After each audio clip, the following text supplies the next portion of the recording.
Fidel Castro, the last of the major Cold War leaders, with his beard, military fatigues and speeches which could last for hours.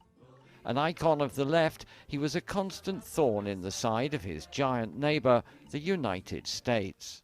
Fidel Castro's legacy is one of greatness. Some will see it as evil, some will see it as good, some will see it in between, but he was certainly a very large figure who put Cuba on a map in a way that hasn't been on the map before.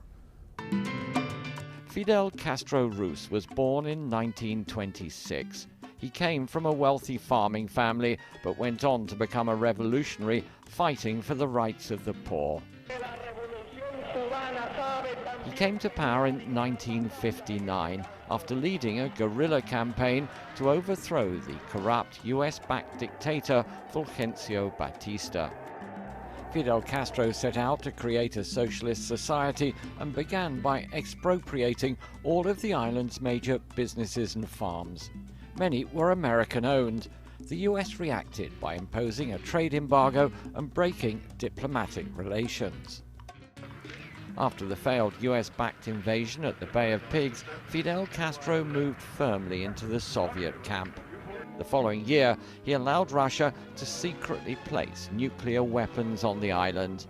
The ensuing Cuban Missile Crisis was the closest the world has come to all-out nuclear war. Fidel Castro survived numerous CIA assassination attempts and the collapse of Cuba's major benefactor, the Soviet Union. In the end, at the age of 79, it was ill health which forced him to step down, ceding power to his brother Raúl, who launched a series of social and economic reforms. Fidel was critical, though, of his brother's historic agreement with US President Barack Obama to end half a century of confrontation and restore diplomatic relations. The US, he argued, still wanted to destroy the revolution, but using more subtle means.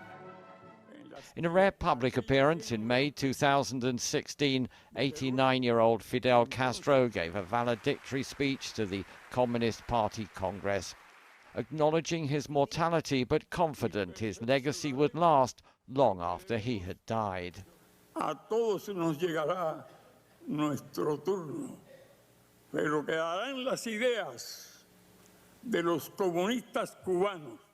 Today, Cuba remains the only communist-run country in the Western Hemisphere. Many are proud of their free healthcare and education. Yet the economy is struggling, and Cuba can no longer afford its generous welfare state. That's the challenge his successors will face.